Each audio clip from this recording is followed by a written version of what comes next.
Reason Hasan Tasin আপনি লিখেছেন, নিজের হায়াত থেকে বাবা মা অথবা প্রিয়জনের হায়াত বাড়িয়ে দেওয়ার দোয়া করলে কি গুনাহ হবে?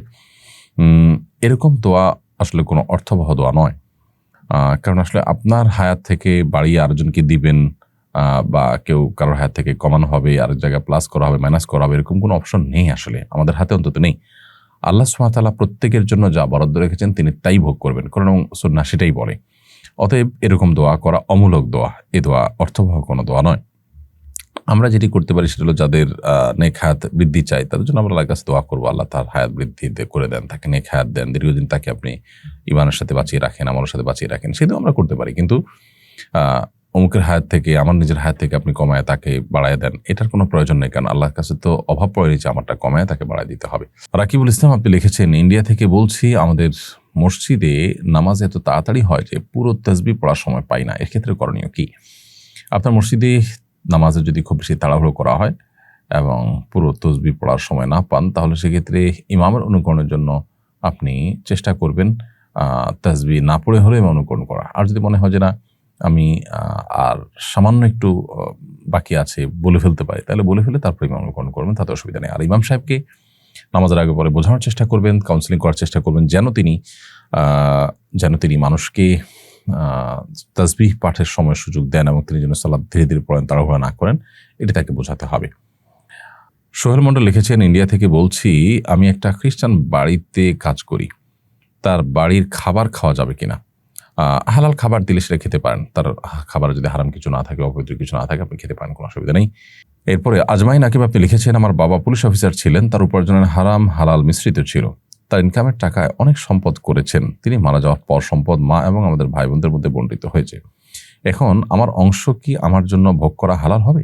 সে সম্পদ না থাকলে আমাকে দরিদ্র বলা চলে। আমি একজন ছাত্র, দৈনিক 200 টাকা ইনকাম আমার, দয়া করে জানাবেন। হারাম এবং হালাল মিশ্র উপার্জন হলে কি পরিমাণ হারাম উপার্জন হতে পারে, সেই বিষয়টাকে বের করে ধীরে ধীরে হলেও সেই টাকা সওয়াবের নিয়ত করা ছাড়া দান করে দিয়ে আপনার বাবাকে দায়মুক্ত করার চেষ্টা আপনাদের করা উচিত এবং আপনাদের নিজেদেরও দায়মুক্ত হওয়ার চেষ্টা করা উচিত। যেহেতু তার হালাল হারাম দুরকম উপার্জনই ছিল, অতএব তার সব উপার্জন বা সব সম্পদ তার হারাম নয়, তবে রেশিওটা আনুমানিক কিরকম হতে পারে সেটা বের করে তারপর সেটা ধীরে ধীরে হলেও, একসাথে না পারলে ধীরে ধীরে হলেও সেটা দিয়ে আপনাদেরকে দায়মুক্ত হতে হবে। রবির ইসলাম আপনি লিখেছেন, আমি 5 ওয়াক্ত নামাজ পড়ি, মাঝে মাঝে তাহাজ্জুদের নামাজও পড়ি, প্রতিদিন কোরআন তেলাওয়াত করি, কিন্তু আমি একটা গোপন পাপ থেকে ফিরে আসতে পারছি না, আমাকে ফিরে আসতে সাহায্য করেন প্লিজ, আমাকে উপদেশ ও পরামর্শ দিন। ভাই রবিন, আল্লাহ তাআলা আপনার 5 ওয়াক্ত সালাতকে কবুল করে নিন, মাঝে মাঝে আপনি তাহাজ্জুদ পড়ার চেষ্টা করেন, সেটিও প্রশংসনীয়, কোরআন তেলাওয়াত করার চেষ্টা করেন, কিন্তু গোপন পাপ থেকে ফিরে আসতে পারছেন না। আপনাকে আমরা বলবো যে প্রথমত গোপন পাপগুলো নির্জনতার কারণে হয়ে থাকে, অতএব আপনি চেষ্টা করুন যে নির্জনতা অ্যাভয়েড করে চলার, যথাসম্ভব নির্জনতা অ্যাভয়েড করে আপনি চলুন।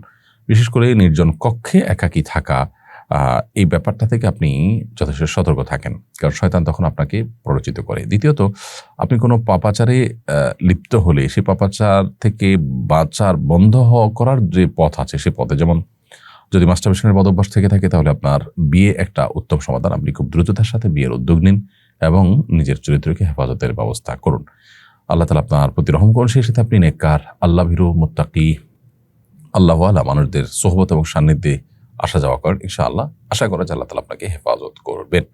বিলকিস বানু লিখেছেন, চলতি হিসাবে ব্যাংকে টাকা রাখা হলে তা অনিচ্ছা সত্ত্বেও কিছু অতিরিক্ত টাকা মূল টাকার সাথে যোগ হয়ে যায়, করণীয় কি? অতিরিক্ত যে টাকাটা যুক্ত হয় আপনার সুদী ব্যাংকে, সেই টাকা আপনি সওয়াবের নিয়ত করা ছাড়া কোনো গরিব মানুষদেরকে দান করে দিবেন। আর সাধারণত চেষ্টা করবেন ইসলামী ব্যাংকিংয়ের সাথে যুক্ত থাকার। ইসলামী ব্যাংকিংয়ের সাথে যুক্ত থেকেও যে অতিরিক্ত টাকা পান, সেটাও নিজে ভোগ না করাটাই হলো নিরাপদ।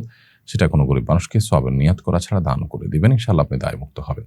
রোকসানা আপনি লিখেছেন, ছেলে সন্তানের যে কোনো একটি নামের শেষে মোহাম্মদ রাখা যাবে কিনা? শুরুতে মোহাম্মদ না রাখলে কি পাপ হবে? নামের শুরুতে মোহাম্মদ রাখা কোনো জরুরি বিষয় নয়। আমাদের এই অঞ্চলে একসময় হিন্দু মুসলিম উভয়ের নামের ধরন একরকম থাকার কারণে পার্থক্য করবার জন্য হিন্দুরা যেরকম তাদের নামের শেষ শুরুতে শ্রী লিখত, অনেক সময় মুসলমানরাও শ্রী লিখতে হতো, তো তার সাথে পার্থক্য করার জন্য মুহাম্মদ এটি যুক্ত হয়েছে। তো এখন তো আর সেই সমস্যা নেই বা সেই সংমিশ্রণের আশঙ্কা নেই, সম্ভাবনা নেই।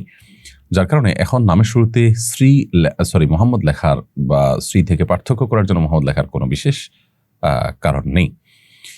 বিধায় কেউ যদি লেখেন এটা একান্ত তার ব্যাপার, এটা শরীয়তের কোনো নির্দেশ নয়, এটা কোনো সুন্নত মুস্তাহাব বা আপনার শরীয়ত নির্দেশ আলোকে করতে হবে এমন কোনো বিষয় নয়, এটা একান্ত তার ব্যাপার। তিনি মোহাম্মদ প্লাস আর একটা নাম রাখলেন, যদি একটা নামই যথেষ্ট একটা মানুষের জন্য।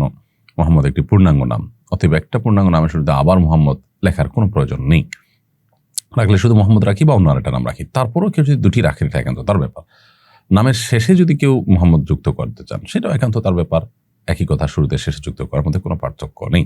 জান্নাতুল ফেরদাউস আপনি লিখেছেন, ছোট বাচ্চা যদি নামাজ পড়ার সময় সামনে এসে দাঁড়ায় বা খেলা করে তাহলে কি তাকে সামনে থেকে সরানোর চেষ্টা করব নাকি তাকে তার মতো খেলতে দিব?